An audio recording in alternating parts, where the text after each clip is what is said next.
Mr. Smith Goes to Washington is a story where we follow a character, Jefferson Smith, as he is appointed to a position in the Senate and walks us through all of the inner workings as seen by the director of the United States Senate circa 1939 or so. We're guided by three particular characters through this experience. Our main character, Jefferson Smith, Senator Payne, his senior senator, and his secretary, Clarissa Sanders. Between these three characters, we see Jefferson Smith go from a bumbling, not so confident publicly speaking individual whose most experience that he's ever had, as far as speaking to the public is concerned, is to what is effectively some Boy Scouts.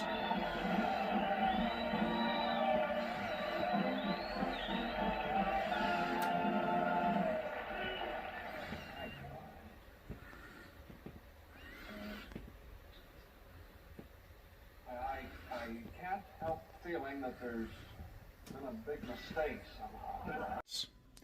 We have Senator Payne, who begins our film as a sly, calm, collected individual who tries to play his cards perfectly and is a shoo-in for the presidency. And, of course, Clarissa Sanders, who doesn't really like people anymore. She's been in Washington so long, she doesn't even want to be there anymore. She hates what politics does to individuals, and she hates what politics is doing to this country.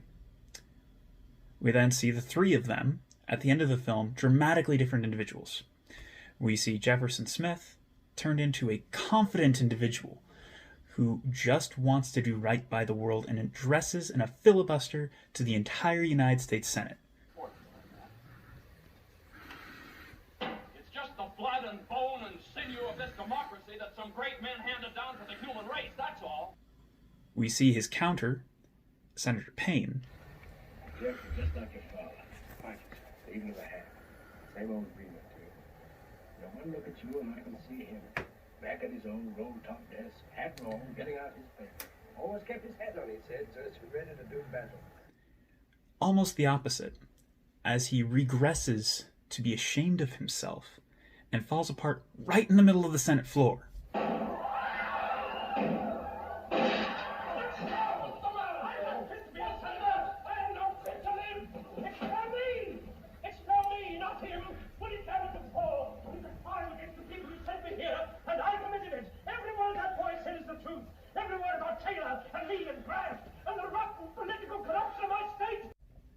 And Clarissa Sanders. Honorary appointment. You scratch this thing and you'll find they need to know you for a couple of months. Yes? Yes? What do you want? Officer Jefferson Smith. Oh. Who, once confident and powerful, finds herself shaken and stricken by the emotion brought to the table with the faith in humanity, frankly, that has been brought to her from the events of this movie.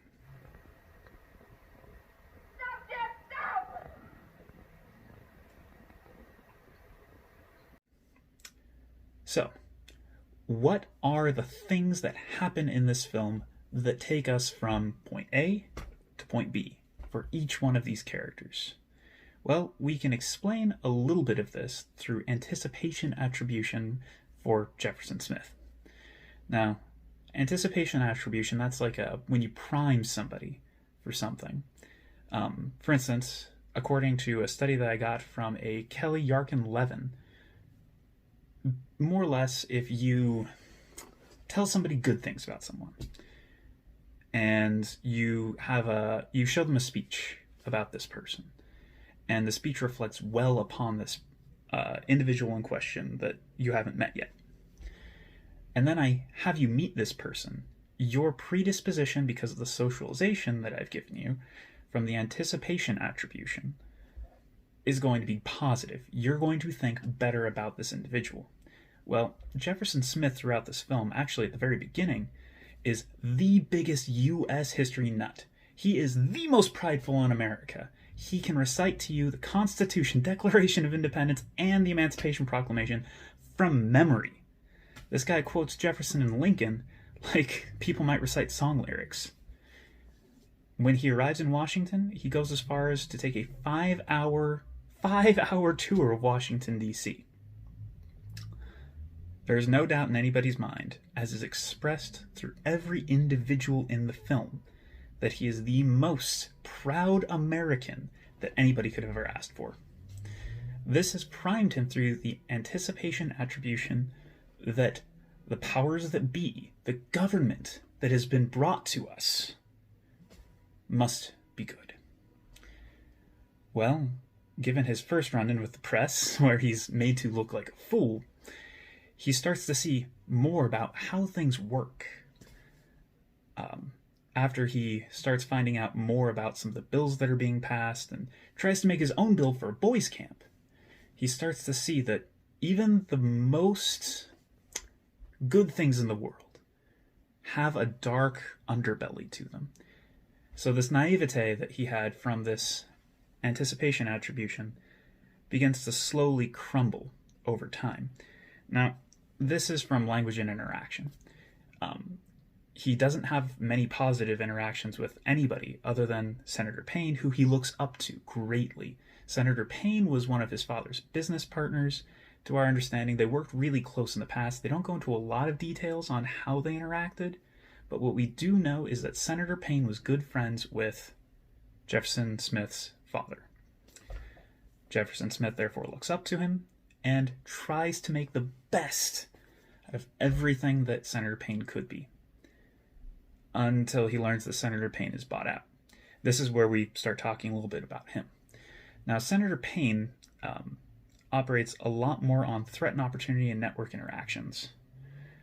Senator Payne, from what he says, arrived in Washington, D.C. as a senator 20 years prior to this story, very similar to how Jefferson Smith does. He was wide-eyed, he loved America, and he just wanted to do right and fight for the lost causes. And then he's introduced to a businessman, James Taylor. Taylor represents a business conglomerate back in their state and effectively buys out Senator Payne. The way that Payne justifies this to himself, because he wants to be the good guy in his own mind, is if he accepts the help from this evil once, he can do 1,000 good things for himself.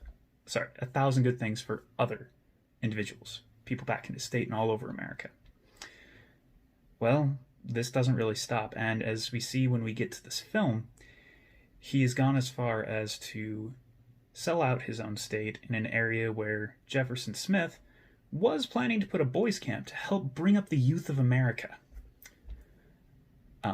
Senator Payne sold that out in the appropriations bill for that year so that a dam could be built so that Taylor could profit.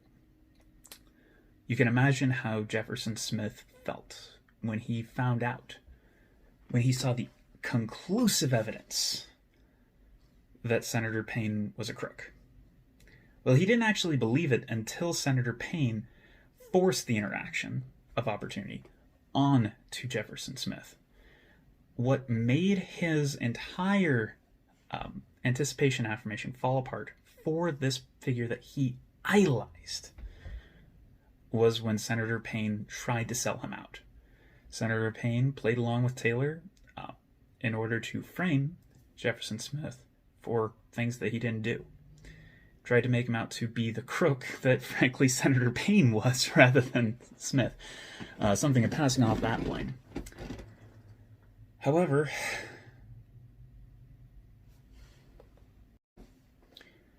there was still one person that Jefferson Smith was relying on in Washington, and this is the other character that we're following throughout this story, Clarissa Sanders, his secretary. Now, as I told you before, she was originally dejected. She didn't really care much for Mr. Smith. Throughout the film, there's kind of this clash of ideals, where Clarissa, even, came to Washington wanting to help people, bright-eyed, bushy-tailed, thinking that this is exactly where all the good people are. And she's proven wrong. Very similar to how Jefferson Smith encounters it here. Not quite to the same level from what we're told, but it crushes her. Through the interactions that she has with Jefferson Smith, she learns that not all people are bad. that maybe there are good people out there. She goes as far as to get drunk one night, show up in his office, and start going on a tirade. This is actually when Smith gets the first wind that Payne might be a bad person. Smith, being who he is, doesn't want to believe any of this. He wants to believe that Saunders is a good person. He wants to believe that Payne is a good person. And there has to be a rational excuse for everything involved here. Well, by the end of the film, he has been demoralized. He has been outed as a crook that he never was, framed, if you will.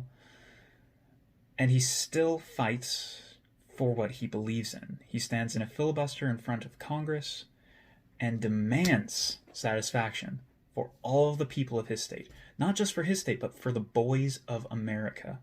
You see, what the socialization process, through every challenge that is presented to Mr. Smith, he doesn't crumble. He doesn't react the same way that everyone else did when they encountered the evils of society. Instead, he shifts to become stronger in this pursuit. He wants to believe that there is goodness in America, and so he fights for this goodness. Through this interaction, this filibuster, the last scene where he kind of starts to break a little bit, is actually what pushes Senator Payne over his limit. That's what causes him to try to commit suicide, even, because he knows that he's done wrong to a good person. We see Clarissa Sanders, who previously didn't want to be vulnerable to anybody, crying and screaming in the gallery, watching the pain that Jefferson Smith is going through. This socialization process that we see between these three individuals, is exactly the change that I would like to get to. This change is one that is represented in this film that shows us that we don't have to change through the same interactions as other people do. Just because we experience the same negative impact as another person doesn't mean that we have to go about life the same way as everybody else did.